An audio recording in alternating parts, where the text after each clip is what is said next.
Good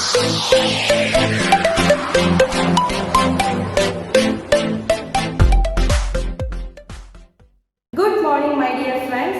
Today we are going to learn a new chapter in chemistry. I am Amala Raj and I am going to teach you this new chapter. It is called equilibrium. Alright, so let's start. So let's see first what is equilibrium. Okay. So equilibrium നമ്മൾ consider ചെയ്യുമ്പോൾ എപ്പോഴും ഒരു closed container അല്ലെങ്കിൽ ഒരു closed vessel ആയിരിക്കണം നമ്മൾ എപ്പോഴും consider ചെയ്യുന്നത്. So that means when a liquid evaporates in a closed container, molecules with relatively higher kinetic energy escape the liquid surface into the vapor phase, strike the liquid surface and are retained in the liquid phase. നമ്മളിപ്പോൾ consider ചെയ്ത ഒരു closed container എടുക്കുകയാണെങ്കിൽ അതിലടങ്ങിയിട്ടുള്ള liquid അതിലെ higher kinetic എനർജിയുള്ള molecules അതിൻ്റെ vapour ഫേസിലേക്ക് escape ചെയ്യുന്നു. അത് മാത്രമല്ല, അത് അവിടെ എത്തിയതിനു ശേഷം അവിടുത്തെ ഇക്വിലിബ്രിയം മെയിൻറ്റെയിൻ ചെയ്യാൻ വേണ്ടി തിരിച്ച് അതേ ലിക്വിഡ് ഫേസിലേക്ക് റീറ്റെയിൻ ചെയ്യുകയാണ്. ആൻഡ് ഓൾസോ എത്രത്തോളം മോളിക്യൂൾസ് അവിടെ നിന്ന് എസ്കേപ്പ് ആയോ അത്രത്തോളം മോളിക്യൂൾസ് തിരിച്ച് റീറ്റെയിൻ ചെയ്യുകയും ചെയ്യുന്നു. That is equilibrium. That means the number of molecules escaped are equal to the number of molecules retained. So that is equilibrium. All right. So let's see types of equilibrium. So here the mixture of reactants and products are called equilibrium mixture. All right. So please see A plus B giving C plus D. Let this is a reaction. ഇവിടെ Aയും Bയും reactants ആണ്, Cയും Dയും products ആണ്. That means the mixture of these reactants and products is called an equilibrium mixture. Clear? The next is dynamic equilibrium. Dynamic equilibrium ഒരിക്കലും concentration ഒരു ചേഞ്ചും വരുന്നില്ല.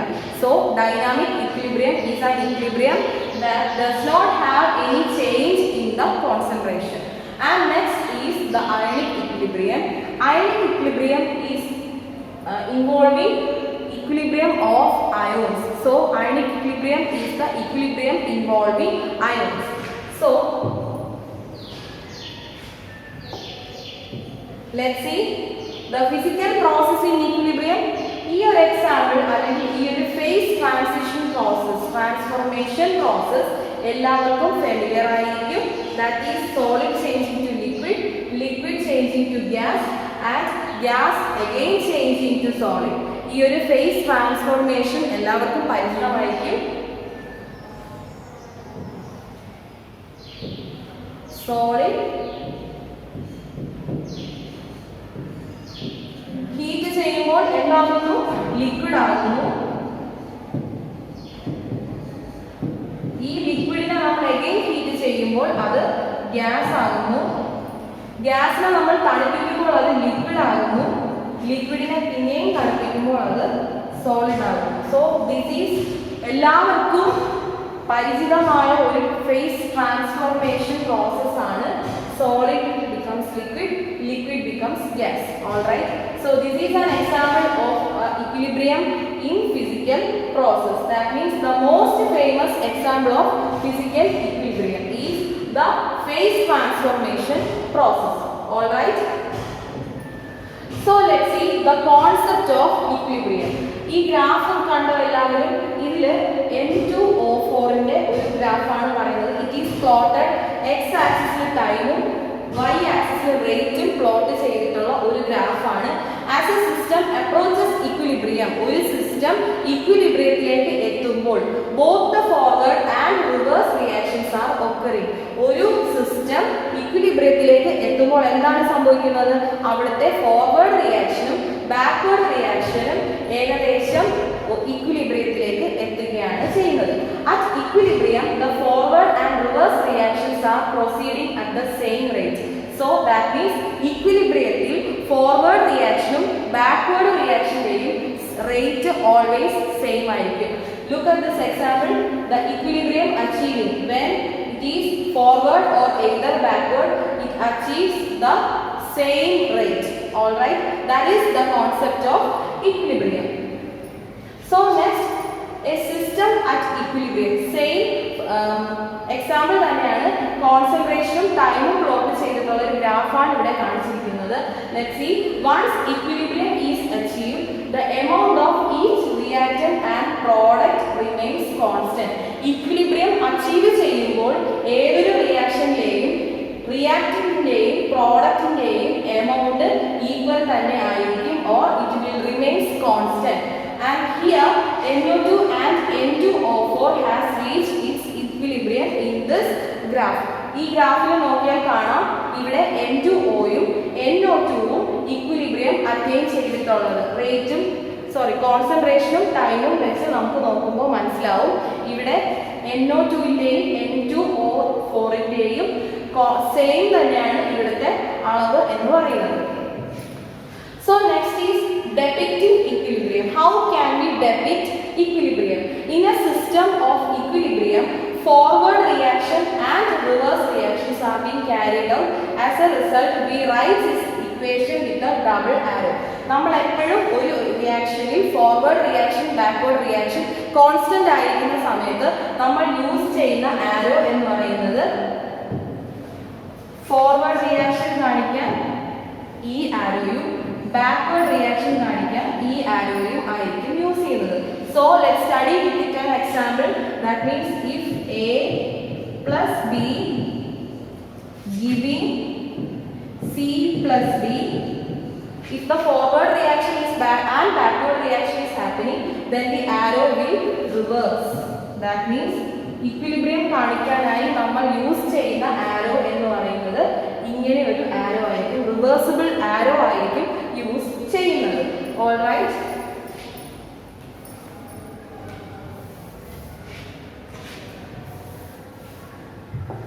So see the example of N2O4 in gaseous state. It is changed into NO2 and again it is reversing N2O4 in gaseous state. So here the partial pressure of the above gases are also equal. ഇവിടെ equilibrium മാത്രമല്ല, ഇവരുടെ രണ്ടുപേരുടെയും partial pressure equal ആണ്. Clear? So the next is equilibrium showing N2O4 change into 2NO2. Please see the picture.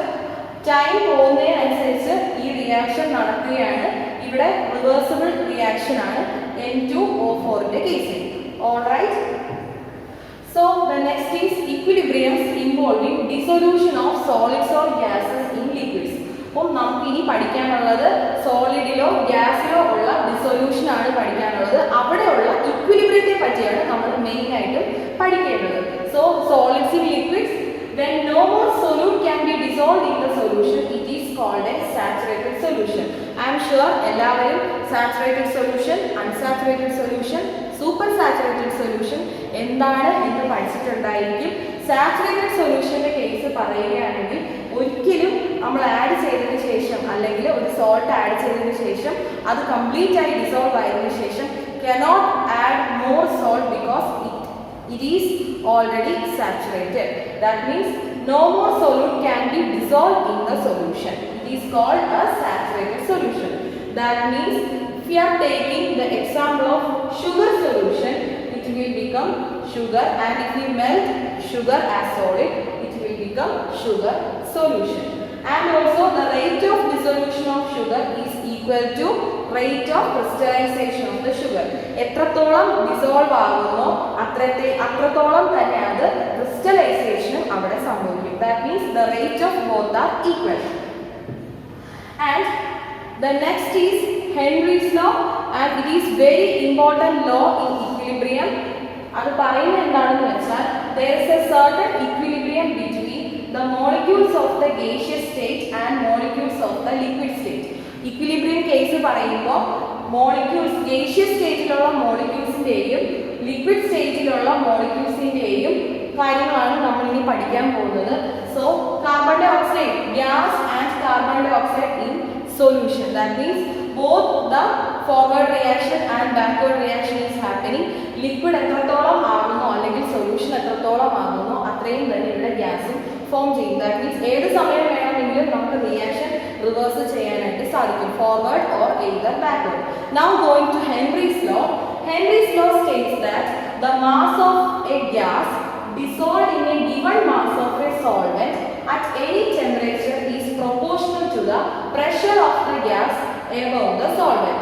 പറയുന്നത് എന്താണെന്ന് വെച്ചാൽ mass of the gas dissolved in a given mass of solvent, തന്നിട്ടുള്ള മാസിനെ ഒരു സോൾവെന്റിൽ എത്രത്തോളം mass of solute dissolve ആകുന്നു, that means mass of gas dissolve ആകുന്നു, then it will be proportional to the pressure of the gas above the solvent. ആ ഗ്യാസിന്റെ mass അവിടുത്തെ പ്രഷറിന് directly proportional ആയിരിക്കും എന്നാണ് ഹെൻറീസ് ലോ പറയുന്നത്. Simply we can say mass of the gas dissolved in a given mass of solvent will be directly proportional to the pressure of the gas. All right, then the amount decreases with the increase in temperature. Temperature എത്രത്തോളം അവിടെ കൂടുന്നു അത്രത്തോളം തന്നെ അവിടുത്തെ amount കുറയുന്നതാണ്. So that is Henry's law. So let's see some points. For solid liquid equilibrium there is only one temperature at 1 atm at which the two phases can coexist. Solid liquid ഇക്വിലിബ്രിയത്തിൽ ഒരേ ഒരു ടെമ്പറേച്ചറേ ഉള്ളൂ, അതുപോലെ ഒരു പ്രഷറേ ഉള്ളൂ. എന്തിനാണ്? ആ ഒരു രണ്ട് ഫേസും എക്സിസ്റ്റ് ചെയ്യാനായിട്ട്. എത്രയാണ് temperature? That is only one temperature, that is the melting point, and the pressure is 1 atm pressure. അതിൽ മാത്രമേ both solid and liquid exist ചെയ്യുള്ളൂ. If there is no exchange of heat with the surroundings, mass of the two phases remains constant. Heat exchange ഒന്നും തന്നെ നടന്നിട്ടില്ല എങ്കിൽ രണ്ട് ഫേസിന്റെയും mass change ഒന്നും ഇല്ലാതെ തന്നെ എക്സിസ്റ്റ് ചെയ്യുന്നതായിരിക്കും. So for liquid vapor equilibrium the vapor pressure is constant at a given temperature.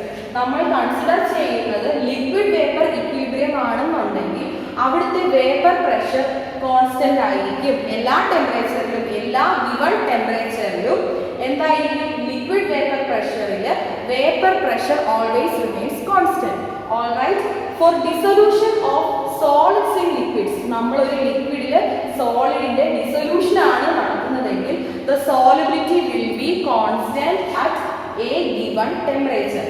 നമ്മൾ ചെയ്യുന്നത് ഡിസൊല്യൂഷൻ ആണ്, സോളിഡിന്റെ ഡിസൊല്യൂഷൻ ആണ് എന്നുണ്ടെങ്കിൽ അവിടുത്തെ സോളിബിലിറ്റി ആയിരിക്കും constant. All right, and for dissolution of gases in liquids, നമ്മൾ ലിക്വിഡിൽ ഗ്യാസിനാണ് ഡിസൊല്യൂഷൻ നടത്തുന്നതെങ്കിൽ ഗ്യാസിന്റെ concentration will be proportional to the pressure of the gas over the liquid. നമ്മൾ ഡിസൊല്യൂഷൻ ഓഫ് ഗ്യാസസ്, ലിക്വിഡിൽ ഗ്യാസിനെയാണ് നമ്മൾ ഡിസൊല്യൂഷൻ നടത്തുന്നതെങ്കിൽ ഗ്യാസിന്റെ കോൺസെൻട്രേഷൻ എന്ന് പറയുന്നത് ആ ഗ്യാസിന്റെ പ്രഷറിന് പ്രൊപ്പോർഷണൽ ആയിരിക്കും. ഇത്രയും പോയിന്റ്സ് ഓർമ്മയിൽ വെക്കുക. So the next is the general characteristics of equilibrium involving physical process. All right, നമ്മൾ പറഞ്ഞു കഴിഞ്ഞു ആദ്യം തന്നെ ഇക്വിലിബ്രിയം എന്താണ്. എപ്പോഴും equilibrium closed containers or closed vessel അതിൽ മാത്രമേ നടക്കുകയുള്ളൂ. So equilibrium is only possible when only in a closed system at a given temperature.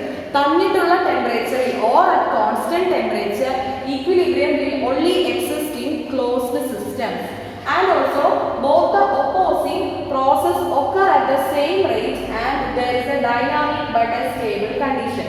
ഇവിടെ opposing process എന്ന് പറയുന്നത് that is forward and backward reaction, രണ്ടും സെയിം റേറ്റിലായിരിക്കും ഒരു ഇക്വിലിബ്രിയം റിയാക്ഷനിൽ നടക്കുന്നത്. All measurable properties of the system remains constant. എല്ലാ measurable പ്രോപ്പർട്ടീസും എപ്പോഴും ഒരു equilibrium സിസ്റ്റത്തിൽ കോൺസ്റ്റന്റ് ആയിരിക്കും. So these are the important characteristics of equilibria. So the next is dynamic equilibrium. We will study this in detail. That is general case of an equilibrium reaction. Already നമ്മൾ പറഞ്ഞ ഒരു reversible reaction ആണ്, that is A plus B giving C plus D, and it is also a reversible reaction. With the phases of passage of time there is accumulation of the products C and B and depletion of the reactants A and B. ഈ ഒരു reaction നമ്മൾ conduct ചെയ്യുമ്പോൾ ഇവിടുത്തെ reactance പറയുന്നത് എയും ബിയും ആണ്, ഇവിടുത്തെ പ്രോഡക്ട്സ് എന്ന് പറയുന്നത് സിയും ഡിയും ആണ്. ഈ ഒരു റിയാക്ഷൻ നമ്മൾ കണ്ടക്ട് ചെയ്യുമ്പോൾ എത്രത്തോളം എയും ബിയും കുറയുന്നോ അത്രത്തോളം സിയും ഡിയും ഇവിടെ കൂടുന്നു. കാരണം എന്താണ്? ഇവിടെ ഫോർവേഡ് റിയാക്ഷൻ നടക്കുകയാണ്. എയും ബിയും ഡിപ്ലീറ്റ് ചെയ്യുന്നതിനനുസരിച്ച് സിയും ഡിയും, ദാറ്റ് മീൻസ് റിയാക്ടൻസ് ഡിപ്ലീറ്റ് ചെയ്യുന്നതിനനുസരിച്ച് പ്രോഡക്ട്സിന്റെ അക്യൂമുലേഷൻ ഇൻക്രീസ് ചെയ്യുന്നു. And also this leads to an increase in the rate of forward reaction and an increase in the rate of reaction. That means എയും ബിയും റിയാക്ടൻസ് എത്രത്തോളം react ചെയ്ത് products കിട്ടുന്നു അത്രയും തന്നെ rate of forward reaction increase ചെയ്യുന്നു. അതിനോടൊപ്പം തന്നെ ആ റിയാക്ഷന്റെ റേറ്റും ഇൻക്രീസ് ചെയ്യുന്നു. Finally, the two reactions occur at the same rate and the system reaches a state of equilibrium. അതായത് എത്രത്തോളം എയും ബിയും റിയാക്ട് ചെയ്യുന്നു അത്രത്തോളം സിയും ഡിയും അവിടെ പ്രൊഡ്യൂസ് ചെയ്യപ്പെടുന്നു. ഒരു പോയിന്റിൽ എത്തുമ്പോൾ രണ്ട് പ്രോസസ്സും ഡിപ്ലീഷനും അക്യൂമുലേഷനും സെയിം റേറ്റിൽ തന്നെ എത്തുന്നു. That means the system reach the equilibrium. All right. So next is an important concept in this chapter, that is nothing but the law of chemical equilibrium and equilibrium constant. നിങ്ങളുടെ ഈ ചാപ്റ്ററിൽ ഏറ്റവും important ആയിട്ടുള്ള law ആണ് law of chemical reaction. എത്രത്തോളം important ആണ് അത്രത്തോളം law സിമ്പിളും ആണ്. So let's see what the law is. We know that for a reversible reaction A plus B giving C plus D, these reactants and products are balanced and hence we can relate them by equilibrium constant. That means A plus B, that means A and B are the reactants, C and D are the products. So ഇതിനെ നമുക്ക് ഒരു equilibrium equation വഴി നമുക്ക് relate ചെയ്യാം അല്ലെങ്കിൽ balance ചെയ്തെഴുതാം. That equation is written as Kc is equal to CD by AB. That means Kc is equal to concentration of C into concentration of B divided by concentration of A into concentration of B. This is the law of chemical equilibrium and this is the equation for equilibrium, where Kc is called the equilibrium constant and the expression on the right side is called equilibrium constant expression. ഈ ഒരു ഇക്വേഷനിൽ Kc എന്ന് പറയുന്നതാണ് equilibrium constant and C, concentration of C into concentration of D divided by concentration of A into concentration of B is called the equilibrium constant expression. This is an important law and an important equation. All right. So at a given temperature, the product of concentrations of the reaction products raised to the respective stoichiometric coefficient in the balanced chemical equation divided by the product of concentrations of the reactants raised to the individual stoichiometric coefficients has a constant value. This is known as law of chemical equilibrium. ഇപ്പോൾ നമ്മൾ ഇവിടെ എഴുതിയ ഈ ഒരു equation, that is Kc is equal to C, concentration of C into concentration of D divided by concentration of A into concentration of B. ഈ ഒരു ഇക്വേഷന്റെ written form ആണ് ഈ എഴുതിയിരിക്കുന്നത്. ഇക്വിലിബ്രിയം കോൺസ്റ്റന്റ് എന്ന് പറയുന്നത് it is the ratio between the products of concentrations of the products divided by the product of the concentrations of the reactants. ഈ എഴുതിയിരിക്കുന്നത് തന്നെയാണ് ഈ ഒരു ഇക്വേഷന്റെ എക്സ്പ്ലനേഷൻ ആണ് ലോ ഓഫ് കെമിക്കൽ ഇക്വിലിബ്രിയം എന്ന് പറയുന്നത്. So equilibrium constant for a general reaction can be written as AA plus BB giving CC plus DD. ഇവിടെ നമ്മൾ A B C D എന്ന പുതിയ കുറച്ച് ടേംസ് കൂടെ ആഡ് ചെയ്യാണ്. It's A simple reaction. Equilibrium constant for the reverse reaction is the inverse of the equilibrium constant in the forward reaction. That means reverse reactionലെ equilibrium constant എന്ന് പറയുന്നത് forward reactionലെ equilibrium constantന് inverse ആണെന്നാണ് അടുത്ത point പറയുന്നത്. So what does the value of K means? We know that K K is the equilibrium constant. എന്താണ് K എന്നുകൊണ്ട് ഉദ്ദേശിക്കുന്നത്? So if K is very very greater than 1, the reaction is product favored and the product predominates at equilibrium. K value 1-നേക്കാളും ഒരുപാട് കൂടുതലാണെങ്കിൽ ആ reaction എന്ന് പറയുന്നത് product favoured ആയിരിക്കും. അതേസമയം K എന്ന് പറയുന്നത് 1-നേക്കാളും വളരെ വളരെ കുറവാണെന്നുണ്ടെങ്കിൽ reaction is reacting forward. That means backward reaction ആയിരിക്കും ഫേവർ ചെയ്തത്. Reaction predominates at equilibrium. Simple ആണ്. K എന്ന് പറയുന്ന വാല്യൂ, നമ്മുടെ ഇക്വിലിബ്രിയം കോൺസ്റ്റന്റ് K എന്ന് പറയുന്ന വാല്യൂ 1-നേക്കാളും ഒരുപാട് കൂടുതലാണെന്നുണ്ടെങ്കിൽ ആ റിയാക്ഷൻ എന്ന് പറയുന്നത് പ്രോഡക്റ്റ് ഫേവേർഡ് ആയിരിക്കും. That means it is forward reaction. And K value 1-നേക്കാളും ഒരുപാട് കുറവാണെന്നുണ്ടെങ്കിൽ reaction will be reactant favoured. That means it is backward reactions. All right. So the range of equilibrium constant, this is small k, that means small k means small value of equilibrium constant. This is intermediate k and this is larger k. So now let's discuss what is homogeneous equilibria. Homogeneous equilibrium system. For in a homogeneous system, reactants and the products are in the same phase. That means solution phase. We all know the meaning of the word homo, that means same. ഒരു homogeneous systemത്തിൽ reactantsഉം productsഉം രണ്ടും same phase തന്നെയായിരിക്കും. That is the solution phase. Please note, in a homogeneous system, reactants and products are in the same phase. And also we can say that the next reaction that the ions are equal. See, it is ഇവിടെ ഒരു reaction ഒരു example ആയി തന്നിട്ടുണ്ട്. That is CH3COO C2H5 plus H2O giving CH3COOH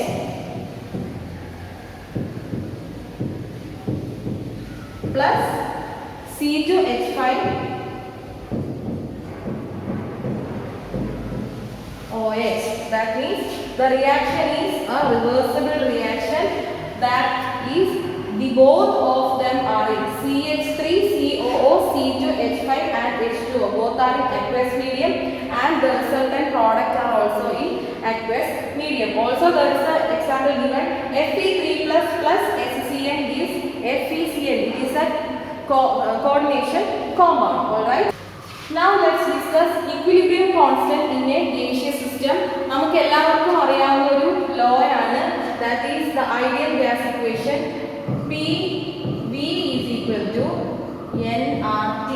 Here P is the pressure, V is the volume, N is the number of moles, R is the universal gas constant and T is the temperature. ഈ equation നമുക്ക് P യുടെ equation എഴുതാം. P is equal to N/V into RT. All right. So here P is the pressure, N is the number of moles and R is the universal gas constant, T is the temperature and V is the volume in cubic meter. All right. ഇവിടെ C എന്ന് പറയുന്ന ഒരു term നമ്മൾ introduce ചെയ്യുകയാണ്. That is the concentration in mole per liter and P is in the bar. Then we can write this equation as P is equal to CRT. All right. Ideal gas equation il നമ്മൾ C എന്ന് പറയുന്ന ഒരു term, that means concentration in mole per liter എന്നൊരു term, concentration term കൊണ്ടുവരികയാണ്. അവിടെ P pressure എന്നുള്ളത് ബാറിലാണ് നമ്മൾ പറയുന്നത് എന്നുണ്ടെങ്കിൽ that is P is equal to CRT. ഇവിടെ R വാല്യൂ എന്ന് പറയുന്നത് 0.0831 bar liter per mole Kelvin ആണ് ഈ ഒരു concept. Alright. So next is heterogeneous equilibria. We already discussed about homogeneous equilibria. That means both the phases are in same. Alright. So in heterogeneous equilibria, equilibrium in a system having more than one phase is called heterogeneous equilibria. Equilibrium. ഒന്നിൽ കൂടുതൽ face ഉള്ള equilibrium സിസ്റ്റത്തിനെയാണ് നമ്മൾ heterogeneous equilibria എന്ന് പറയുന്നത്. അതിനൊരു example പറയുന്നത് equilibrium between water vapour and liquid water in A closed container. ഒരു closed കണ്ടെയ്നറിൽ ഇരിക്കുന്ന water vapour and liquid water രണ്ടും രണ്ട് ഫേസ് ആണ്. വാട്ടർ വേപ്പർ എന്ന് പറയുന്നത് അവിടെ ഗേഷ്യസ് ഫേസ് ആയിരിക്കും, ലിക്വിഡ് വാട്ടർ എന്ന് പറയുന്നത് liquid ഫേസിലായിരിക്കും. That is an example for heterogeneous equilibrium. So the next is applications of equilibrium constant. ഒരു important concept ആണ് applications. So the first application is the expression for equilibrium constant is applicable only when concentrations of the reactants and products have attained constant value at equilibrium state. Equilibrium constant എപ്പോൾ മാത്രമേ applicable ആകുന്നുള്ളൂ അവിടെ ഉള്ള റിയാക്റ്റൻസും പ്രോഡക്ട്സും equilibrium value constant ആയി തുടരുകയാണെങ്കിൽ മാത്രമേ ഈ ഒരു equilibrium constant applicable ആവുകയുള്ളൂ. ദാറ്റ് മീൻസ് റിയാക്റ്റൻസും പ്രോഡക്റ്റും എപ്പോഴാണോ കോൺസ്റ്റന്റ് വാല്യൂ അറ്റൈൻ ചെയ്യുന്നത് അപ്പോൾ മാത്രമേ നമുക്ക് അവിടെ ഇക്വിലിബ്രിയം കോൺസ്റ്റന്റ് അപ്ലൈ ചെയ്യാനായി സാധിക്കുകയുള്ളൂ. The value of equilibrium constant is independent of initial concentration of the reactants and products. റിയാക്റ്റന്റും പ്രോഡക്റ്റും ആദ്യം ഇനീഷ്യൽ സ്റ്റേജിൽ എത്രയായിരുന്നു അവരുടെ കോൺസെൻട്രേഷൻ അതിനെ ഒരിക്കലും ഇക്വിലിബ്രിയം കോൺസ്റ്റന്റ് ഡിപ്പെൻഡ് ചെയ്യുന്നില്ല. Equilibrium constant is temperature dependent having one unique value for a particular reaction is represented by a balance equation at a given temperature. എന്തിനെല്ലാം depend ചെയ്യുന്നില്ല, അവിടെയുള്ള കോൺസെൻട്രേഷൻ ഇനീഷ്യൽ കോൺസെൻട്രേഷനെ ഡിപ്പെൻഡ് ചെയ്യുന്നില്ല, പക്ഷേ അവിടുത്തെ ടെമ്പറേച്ചറിനെ ഉറപ്പായിട്ടും ഇക്വിലിബ്രിയം കോൺസ്റ്റന്റ് ഡിപ്പെൻഡ് ചെയ്യുന്നു. Equilibrium constant for a reverse reaction is equal to the inverse of the equilibrium constant for the reverse forward reaction. That means എത്രയായിരുന്നു reverse റിയാക്ഷന്റെ equilibrium constant അത് എന്ന് പറയുന്നത് forward റിയാക്ഷന്റെ equilibrium കോൺസ്റ്റന്റിന്റെ inverse ആയിരിക്കും. That means 1/the equilibrium constant of forward reaction. ഇത്രയേ ഉള്ളൂ. Reverse റിയാക്ഷന്റെ equilibrium constant എന്ന് പറയുന്നത് forward റിയാക്ഷന്റെ equilibrium കോൺസ്റ്റന്റിന്റെ inverse ആയിരിക്കും.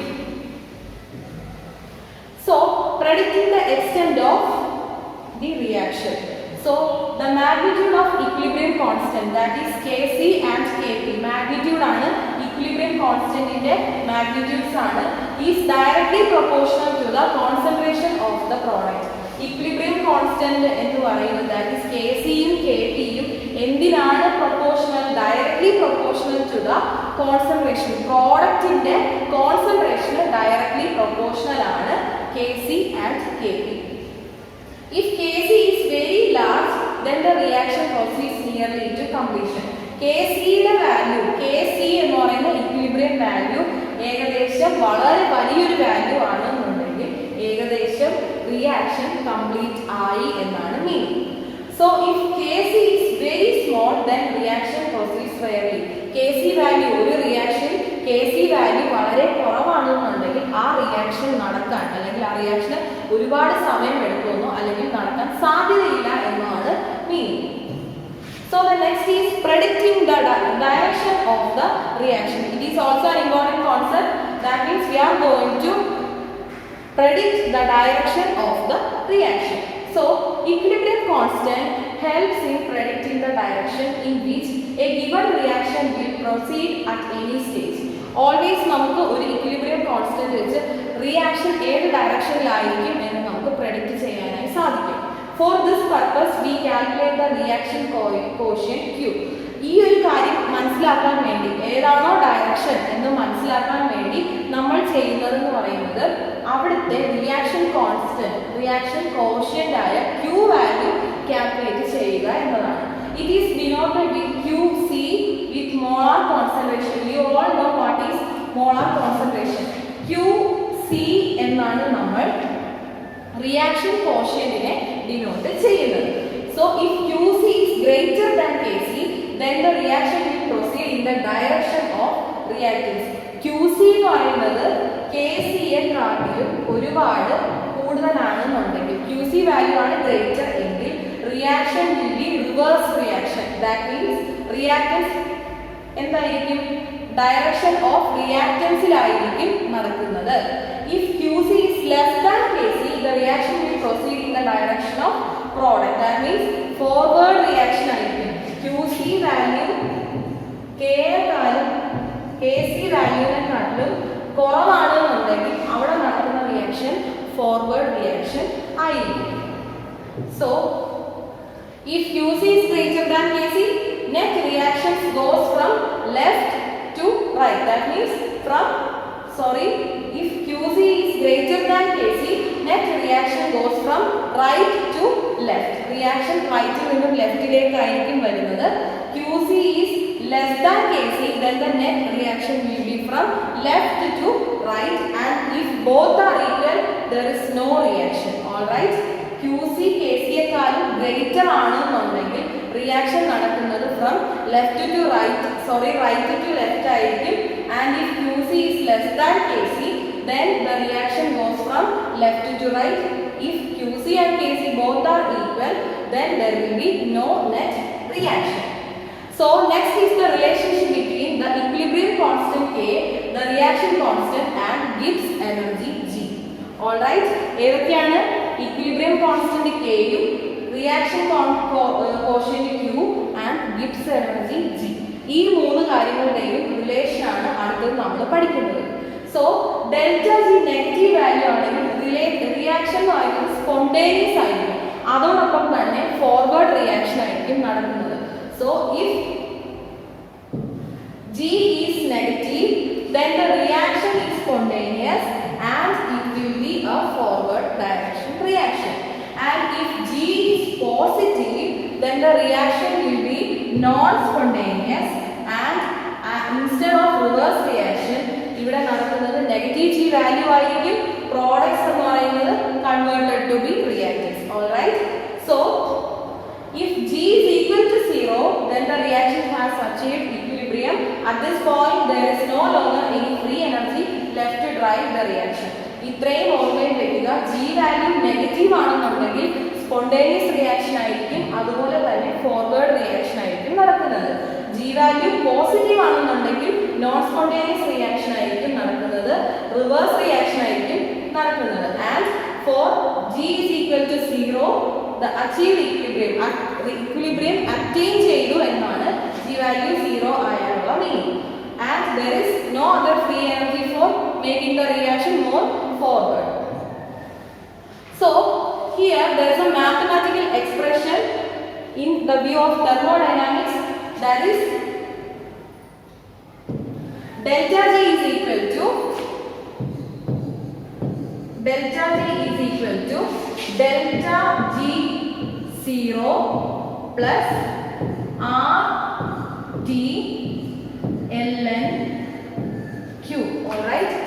So delta G Gibbs free energy will be equal to delta G0 plus RT ln Q. The Q is the reaction quotient, and at equilibrium G is equal to 0 and Q is equal to Kc. Then the equation will becomes delta G is equal to delta G0 plus RT ln K, then it will be equal to 0. Reaction നടക്കുമ്പോൾ equilibrium delta G0 യും Q എന്ന് പറയുന്നത് Kc ക്ക് തുല്യമാണെങ്കിൽ ഈ reaction delta G is equal to delta G0 plus RT ln Kc. RT ln Kc, then it will be equal to 0, which is equal to delta G0 is equal to minus RT ln K. All right. So ഇതിൽ നിന്ന് നമുക്ക് ln K എടുക്കാം. Natural log of K is equal to delta G0 by RT. മനസ്സിലായോ? So taking log anti-log on both sides, ഈ equation നമുക്ക് കിട്ടുന്നത് K is equal to delta e raised to minus delta G0 by RT. ഈ ഒരു equation it is on the basis of thermodynamics. delta G is equal to delta G0 plus RT ln Q. ഇവിടെ delta G എന്ന് പറയുന്നത് 0യും Q എന്ന് പറയുന്നത് Kc ക്ക് തുല്യമാകുമ്പോൾ ആ equation delta G is equal to delta G0 plus RT ln Kc is equal to 0. ഇനി നമുക്ക് അതിൽ നിന്നും delta G കണ്ടുപിടിക്കാനായി delta G0 is equal to minus RT ln K, and from this equation RT ln K is equal to delta G0 divided by RT and K. When we are taking log K is equal to delta e raised to minus delta D0 by RT. So next is the factors affecting equilibria. It is also one of the important concept in this chapter, that are the factors influencing equilibria. So this is an important principle. It is called Le-Chatelet principle. ഇത് നിങ്ങൾ already പഠിച്ചിട്ടുള്ളതാണ് Le-Chatelet principle. It states that a change in any of the factors that determine the equilibrium condition of a system will cause the system to change in such a manner so as to reduce or to counteract the effect of the change. അതായത് ഏതെങ്കിലും ഒരു factor, ഒരു equilibrium സിസ്റ്റത്തിൽ ഏതെങ്കിലും ഒരു factor അവിടെ എന്തെങ്കിലും ഒരു ചേഞ്ച് കൊണ്ടുവരാൻ ശ്രമിക്കുമ്പോൾ, say temperature, pressure, like that, എന്തെങ്കിലും ഒരു ചേഞ്ച് ആ സിസ്റ്റത്തിന് കൊണ്ടുവരാൻ ശ്രമിച്ചാൽ അതേ സിസ്റ്റം തന്നെ ആ ചേഞ്ചിനെ മറികടക്കാൻ ശ്രമിക്കുന്നു. That is Le-Chatelet principle. It states that any change in any of the factors, ഏതെങ്കിലും ഒരു ഫാക്ടറിൽ എന്തെങ്കിലും ഒരു ചേഞ്ച് സംഭവിക്കുകയാണെങ്കിൽ അത് എന്താണ് സംഭവിക്കുന്നത്? will cause the system to change. ആ സിസ്റ്റത്തിനെ അവിടെ ചേഞ്ച് കൊണ്ടുവരാനായിട്ട് അവിടെ ശ്രമിക്കുന്നു. in such a manner so as to reduce. എന്തിനു വേണ്ടിയിട്ടാണ്? ആ ഒരു ചേഞ്ചിനെ ഓവർകം ചെയ്യാൻ, അല്ലെങ്കിൽ ആ ചേഞ്ചിനെ മാറ്റാൻ വേണ്ടി അവിടെ ഒരു ചേഞ്ച് ഓൾറെഡി സിസ്റ്റം തന്നെയാണ് കൊണ്ടുവരുന്നത്. സോ ഓരോ പോയിന്റ് ആയിട്ട് പഠിക്കാം. That is, first one is effect of concentration change. So the Le-Chatelet principle predicts that the concentration stress of an added reactant or product is relieved by net reaction in the direction that consumes the added substance. നമുക്കറിയാം, ഒരു reaction നടക്കുമ്പോൾ അവിടെ concentration എന്ന് പറയുന്നത് ഒരു important factor ആണ്. Concentration stress എന്ന് പറയുന്ന പ്രോഡക്റ്റ് എത്രത്തോളം റിയാക്റ്റന്റ് കൊടുക്കുന്നോ അത്രത്തോളം പ്രോഡക്റ്റ് നമുക്ക് കിട്ടണം എന്നാണ്. So the concentration stress of a removed reactant or product is relieved by net reaction in the direction that replenishes the removed substance, or in other words, അവിടെ എപ്പോഴും reactant or product formation നടക്കുമ്പോൾ product ആണ് form ചെയ്യുന്നതെങ്കിൽ റിയാക്റ്റന്റിന്റെ concentration കുറയുന്നു. Reaction തിരിച്ച് backward reaction ആവുമ്പോൾ പ്രോഡക്റ്റിന്റെ അളവ് കൂടുന്നതിനനുസരിച്ച് റിയാക്റ്റന്റിന്റെ അളവ് കൂടുന്നു. When the concentration of any reaction or product in a reaction at equilibrium is changed, ഒരു റിയാക്ഷനിലെ ഇക്വിലിബ്രിയത്തിൽ ഇരിക്കുന്ന ഒരു റിയാക്ഷനിലെ ഏതെങ്കിലും ഒരു സാധനത്തിന്റെ, അല്ലെങ്കിൽ റിയാക്റ്റന്റ് ഓർ പ്രോഡക്റ്റ്, അവിടെ എന്താണ് സംഭവിക്കുന്നത്? കോൺസെൻട്രേഷൻ ചേഞ്ച് ചെയ്യുമ്പോൾ composition of the equilibrium mixture changes so as to minimise the effect of concentration changes. ആ സിസ്റ്റം അവിടെ എന്താണ് ചെയ്യുന്നത്? ആ മിക്സ്ചറിന്റെ കോമ്പോസിഷനെ ചേഞ്ച് വരുത്തുകയാണ്. എന്തിനു വേണ്ടിയിട്ടാണ്? Minimise the effect of concentration changes. For example, A plus B giving C plus T. This is a reversible reaction. A യും B യും ചേർന്ന് നമുക്ക് C യും D യും കിട്ടുന്നു. C യും D യും എത്രത്തോളം ഫോം ചെയ്യുന്നോ അത്രയും തന്നെ A യുടെയും B യുടെയും കോൺസെൻട്രേഷൻ കുറഞ്ഞുകൊണ്ടേയിരിക്കുന്നു. അല്ലെങ്കിൽ തിരിച്ചാണ് നടക്കുന്നതെങ്കിൽ C യും D യും നമുക്ക് A യും B യും ആണ് തരുന്നതെങ്കിൽ അവിടെ ഒരു ഇക്വിലിബ്രിയം മെയിൻറ്റെയിൻ ചെയ്യാൻ വേണ്ടി എന്താണ് സംഭവിക്കുന്നത്? മറ്റേ സൈഡിലുള്ള കോൺസെൻട്രേഷൻ ചേഞ്ചസ് കൊണ്ടുവരികയാണ് ചെയ്യുന്നത്. So next is the effect of temperature changes. In general, temperature depends on delta H for a reaction. The equilibrium constant for an exothermic reaction decreases as the temperature increases. In this case, delta H is negative. Equilibrium constant ഏതിനാണ്? exothermic reaction ആണ് കുറയുന്നതെങ്കിൽ അവിടെ എന്ത് സംഭവിക്കുന്നു? temperature increases. In this case, delta H is negative. Exothermic reaction ആണ് നടക്കുന്നതെങ്കിൽ delta H value will be always negative. The equilibrium constant for an endothermic reaction increases. Endothermic reaction equilibrium constant increase ചെയ്താൽ അവിടെ temperature increase ചെയ്യുന്നു, delta H will be positive. So for exothermic reaction delta H is negative, for endothermic reaction delta H is positive. Raising the temperature shift the equilibrium to left and decreases its concentration. Temperature raise ചെയ്യുന്നു and the equilibrium shift from left and decreases the concentration. So that is the effect of temperature changes. So 2 points, that is for exothermic reaction delta H is negative and for endothermic reaction delta H is positive. So next is effect of inert gas addition. So if the volume is kept constant and an inert gas such as argon is added which does not take part in the reaction. അതായത് ഒരു inert gas എന്ന് പറയുന്നതാണ് ഏത് argon എന്ന് പറയുന്നത്. Inert gas does not take part in chemical reaction because it is stable. So അത്തരത്തിലുള്ള ഒരു gas ആണ് നമ്മൾ ആഡ് ചെയ്യുന്നതുണ്ടെങ്കിൽ എന്തിനു വേണ്ടിയിട്ടാണ് നമ്മൾ വോളിയം കോൺസ്റ്റന്റ് ആക്കി വെച്ചതിന് ശേഷം the equilibrium remains undisturbed because എന്താണ് inert gas ആയിട്ടുള്ള argon ഒരിക്കലും ആ reaction പങ്കെടുക്കുന്നില്ല. That's why equilibrium remains undisturbed. It is because the addition of an inert gas at constant volume does not change the partial pressure or the molar concentration of the substance involved in the reaction. That means ഒരു inert gas addition സംഭവിക്കുമ്പോൾ അവിടുത്തെ partial pressureനോ molar concentrationസിനോ യാതൊരുവിധ ചേഞ്ചസും ഉണ്ടാകുന്നില്ല.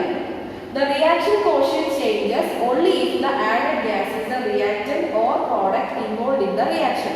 റിയാക്ഷനിൽ പങ്കെടുക്കുന്ന ഒരു gas may be in reactant side or in product side ഏതെങ്കിലും ഒരു സൈഡിൽ നമ്മൾ ആഡ് ചെയ്യുന്നത് പങ്കെടുക്കുന്ന ഗ്യാസ് ആണെങ്കിൽ മാത്രമേ അവിടുത്തെ റിയാക്ഷൻ കോഷ്യന്റിന് ചേഞ്ച് വരുന്നുള്ളൂ. And next is the effect of catalyst. You know what is a catalyst? It accelerate or decelerate the speed of reaction. So a catalyst increases the rate of chemical reaction. നമുക്കറിയാം ആ ഒരു റിയാക്ഷന്റെ സ്പീഡിനെ റേറ്റിനെ control ചെയ്യാനാണ് നമ്മൾ catalyst add ചെയ്യുന്നത്. So that means catalyst always increases the rate of chemical reaction. It increases the rate of forward and reverse reaction that pass through the same transition state and does not affect the equilibrium. Catalyst റിയാക്ഷനിൽ പങ്കെടുക്കുന്നില്ല, പക്ഷേ ആ അവിടെയുള്ള ഇക്വിലിബ്രിയത്തെ change ചെയ്യാതെ തന്നെ forward reaction or backward റിയാക്ഷനെ support ചെയ്യുന്നു. Catalyst lowers the activation energy for the forward and reverse reactions by exactly the same amount. Catalyst എന്താണ് ചെയ്യുന്നത്? ഫോർവേഡ് ആയാലും റിവേഴ്സ് റിയാക്ഷൻ ആയാലും സെയിം എമൗണ്ടിൽ അവിടുത്തെ ആക്ടിവേഷൻ എനർജി ലോവർ ചെയ്യുകയാണ് കാറ്റലിസ്റ്റ് ചെയ്യുന്നത്. Catalyst does not affect the equilibrium composition of a reaction mixture. Catalyst ഒരിക്കലും reaction mixture ആയ റിയാക്ടന്റിനെയോ പ്രോഡക്റ്റിനെയോ കാറ്റലിസ്റ്റ് ഒരിക്കലും അഫക്ട് ചെയ്യുന്നില്ല. It does not appear in the balanced chemical equation or in the equilibrium constant expression. Catalyst റിയാക്ഷനിൽ പങ്കെടുക്കാതെ തന്നെ ഈ സ്പീഡ് കൂട്ടുകയും കുറയ്ക്കുകയും ചെയ്യുന്നത് കൊണ്ട് അവിടുത്തെ ബാലൻസ്ഡ് കെമിക്കൽ ഇക്വേഷനെയോ അല്ലെങ്കിൽ ഇക്വിലിബ്രിയം കോൺസ്റ്റന്റ് എക്സ്പ്രഷനെ ഒരിക്കലും ബാധിക്കുന്നതല്ല. If a reaction has an exceedingly small k, catalyst would be of little heat. നേരത്തെ നമ്മൾ കണ്ടായിരുന്നു k വാല്യൂ കുറവുള്ള റിയാക്ഷൻസിന് പർട്ടിക്കുലർ റിയാക്ഷൻ നടക്കില്ലെന്നോ ഒരുപാട് സമയം എടുക്കുമെന്നോ ഉള്ള റിയാക്ഷൻസ് നമ്മൾ കണ്ടായിരുന്നു.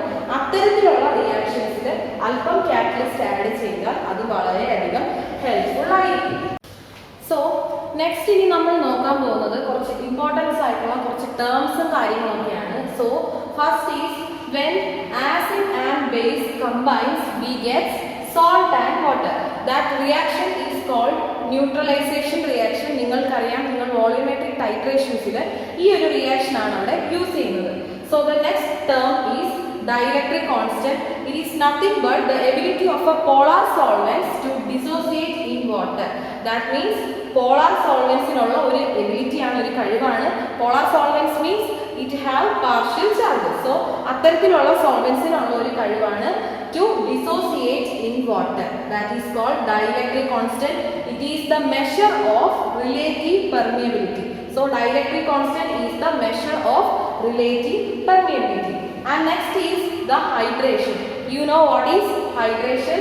That is the separation of ions in water is called hydration. That means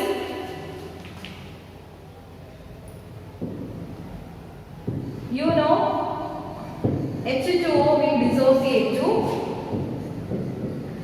H plus and OH minus. These are the ions in water. This process is called as hydration. അതായത് ions of water separate ചെയ്യുമ്പോൾ H plus OH minus ആവുകയും ചെയ്യുന്ന പ്രോസസ്സിനെയാണ് നമ്മൾ hydration എന്ന് പറയുന്നത്. Next is separation of ions in water. മറ്റേതെങ്കിലും ions അല്ലെങ്കിൽ മറ്റേതെങ്കിലും ഒരു കമ്പോണന്റ് ഈ വെള്ളത്തിൽ അല്ലെങ്കിൽ വാട്ടറിൽ എന്ത് ചെയ്യുമ്പോൾ സെപ്പറേറ്റ് ചെയ്യുമ്പോൾ അതിനെ നമ്മൾ പറയുന്നതാണ് ionisation or dissociation. Clear? So the next is organic acids like acetic acid, formic acid cannot ionize. ഇവയെല്ലാം ഓർഗാനിക് ആസിഡ് ആണ്. അസിറ്റിക് ആസിഡ്, ഫോർമിക് ആസിഡ് ഇതൊരിക്കലും അയണൈസ് ആവുന്നില്ല. They can only be partially ionized. അതിനെ നമുക്ക് പകുതി മാത്രമേ അയണൈസ് ചെയ്യാൻ പറ്റുള്ളൂ. എത്ര വാല്യൂ ആണെന്ന് വെച്ചാൽ 5% അത്രയും വാല്യൂസിൽ മാത്രമേ നമുക്ക് എന്തിനെ അസിറ്റിക് ആസിഡ്, ഫോർമിക് ആസിഡ് പോലുള്ളവയെ നമുക്ക് അയണൈസ് ചെയ്യാനായി സാധിക്കുള്ളൂ. സോ ഇനി നമ്മൾ പഠിക്കാൻ പോകുന്നത് ഇമ്പോർട്ടൻ്റ് ആയിട്ടുള്ള കുറച്ച് തിയറീസ് ആണ്. So the first theory is called Arrhenius theory. That it is called Arrhenius concept of acids and bases. എന്താണ് തിയറിയിൽ പറയുന്നത് നോക്കാം. Acids are substances that dissociate in water to give H plus and bases are substances that produce hydroxyl ions. Arrhenius theory പറയുന്നത് എന്താണെന്ന് വെച്ചാൽ acid എന്ന് പറയുന്ന substance always give H plus when dissociated in water. Acids എപ്പോഴും എന്താണ് വരുന്നത്? gives H plus when dissociated in water and base that is always gives OH minus when dissociated in water. Okay, so acids are substances that dissociate in water to give H plus aqueous and bases are substances that produce hydroxyl ions that is OH minus. Alright, so that is Arrhenius concept of acids and bases. See, HX gives H plus plus X minus and HX plus H2O gives H3O plus plus X minus. And water forms bond with hydrogen atom to form hydronium ion. That means this is hydronium ion. H3O plus is called hydronium ion. Water എന്തുമായിട്ടാണ് bonded with hydrogen ion. Water H2O plus ഒരു H plus ആണ് H3O plus എന്ന് പറയുന്ന species. So water forms a bond with hydrogen ion to form a hydronium ion. It has the shape of triagonal bipyramidal. H3O plus ന്റെ shape എന്ന് പറയുന്നത് triagonal bipyramidal shape ആയിരിക്കും. All right. So next theory is the Bronsted-Lowry theory of acids and bases. This is also another important theory. It is called Bronsted-Lowry theory of acids and bases. According to this theory, acid is a substance that is capable of donating a hydrogen ion and bases are substances capable of accepting hydrogen ions. ഈ theory പറയുന്നത് എന്താണെന്ന് വെച്ചാൽ acid എന്ന് പറയുന്നത് ഒരു hydrogen അയോണിനെ donate ചെയ്യാൻ കഴിവുള്ള ഒരു സ്പീഷീസ് ആണെന്നും ബേസ് എന്ന് പറയുന്നത് ഒരു ഹൈഡ്രജനെ അക്സെപ്റ്റ് ചെയ്യാൻ കഴിവുള്ള ഒരു സ്പീഷീസ് ആണെന്നുമാണ് ഏത് തിയറി പറയുന്നത്? Bronsted-Lowry theory of acids and bases പറയുന്നത്. In short, acids are proton donors, means hydrogen, ഒരു hydrogen species, hydrogen ion means it is a proton. So acids are proton donors and bases are proton acceptors.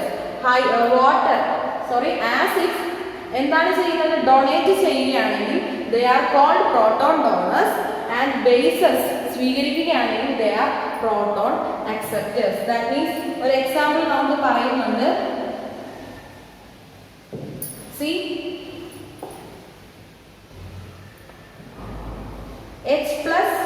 H2O plus NH3. Water is added to ammonia, then the product is ammonium and OH plus. So this is acid 1 and this is acid 2. ഈ ഒരു റിയാക്ഷനിൽ H2Oയും അമോണിയയും കൂടെ ചേർന്നിട്ടുള്ള ഒരു reaction ആണ്. ഇവിടെ H2O എന്ന് പറയുന്നത് acid 1ഉം ammonia എന്ന് പറയുന്നത് ആസിഡ് 2 ആയിട്ട് നമ്മൾ എടുക്കുകയാണ്. ആൻഡ് NH3 റിയാക്റ്റന്റ് സൈഡിലുള്ള NH3 ബേസ് 2ഉം OH മൈനസ് ബേസ് 1ഉം ആയിട്ടാണ് എടുക്കുന്നതെങ്കിൽ ഇവിടുത്തെ കോൺജുഗേറ്റ് പെയർസ് എന്ന് പറയുന്നത് acid 1 and base 1 and conjugate next pair is base 2 and acid 2. That means acid 1 ന്റെ conjugate pair ആണ്, that means H2O യുടെ conjugate pair ആണ് OH plus and NH3 യുടെ conjugate pair ആണ് NH4 plus. So this is Bronsted-Lowry theory of acids and bases. So the next important theory is Lewis acids and bases theory. So according to Lewis, he defines acids as a species which accept electron pair, base which donates as electron pair. That means acid എന്ന് പറയുന്നത് നേരത്തെ നമ്മൾ പഠിച്ചു proton ആണ്, പ്രോട്ടോണിനെയാണ് donate ചെയ്യുകയോ accept ചെയ്യുകയോ ചെയ്യുന്നത്. ഈ ഒരു തിയറിയിൽ ലൂയിസ് അക്കോർഡിംഗ് ടു ലൂയിസ് ഇവിടെ അക്സെപ്റ്റ് ചെയ്യുകയും ഡൊണേറ്റ് ചെയ്യുകയും ചെയ്യുന്നത് ഇലക്ട്രോൺസിനെയാണ്. And in Lewis concept acid do not have a proton at all. Lewis കോൺസെപ്റ്റിൽ പറയുന്നത് എന്താണെന്ന് വെച്ചാൽ പ്രോട്ടോൺസേ ഇല്ല, it is only electrons. And in bases a lone pair is provided in such cases. ആസിഡ്സിൽ ഒരിക്കലും ഒരു പ്രോട്ടോൺ ഇല്ല, പകരം ബേസിൽ അവിടുത്തെ റിയാക്ഷൻ കംപ്ലീറ്റ് ചെയ്യാനായിട്ട് ഉള്ളത് പ്രൊവൈഡ് ചെയ്തിരിക്കുന്നത് ലോൺ പെയർ ആണെന്നാണ് പറയുന്നത്. എക്സാമ്പിൾ വെച്ച് പറയുകയാണ്, BF3 does not have a proton but still act as an acid. BF3 നമുക്കറിയാം H+ എന്നൊരു സ്പീഷീസ് ഇല്ല, പക്ഷേ ഇവിടെയുള്ള ഒരു ലോൺ പെയറിന്റെ സഹായത്താൽ BF3 is an acid and react with ammonia by accepting its lone pair of electrons. BF3 എന്ന് പറയുന്ന സ്പീഷീസ് അമോണിയയുമായിട്ട് റിയാക്ട് ചെയ്യുന്നു. അമോണിയയിൽ ഒരു ലോൺ പെയർ ഉണ്ട്, അതുമായിട്ട് റിയാക്ട് ചെയ്ത് ഒരു പുതിയ സ്പീഷീസ് ഫോം ചെയ്യുന്നു. So that is Luis acid and bases. So ഇന്ന് നമ്മൾ ഇക്വിലിബ്രിയം എന്ന ചാപ്റ്റർ ആണ് പഠിച്ചത്. മെയിൻ തിയറീസ് പഠിച്ചു, എന്താണ് ഇക്വിലിബ്രിയം എന്ന് പഠിച്ചു, different types of equilibrium, homogeneous heterogeneous എന്താണെന്ന് പഠിച്ചു, ഡിഫറെൻറ്റ് ടൈപ്സ് ഓഫ് സ്പീഷീസിനെ കുറിച്ച് പഠിച്ചു. So this is for this video and next video will be uploading soon. So thank you.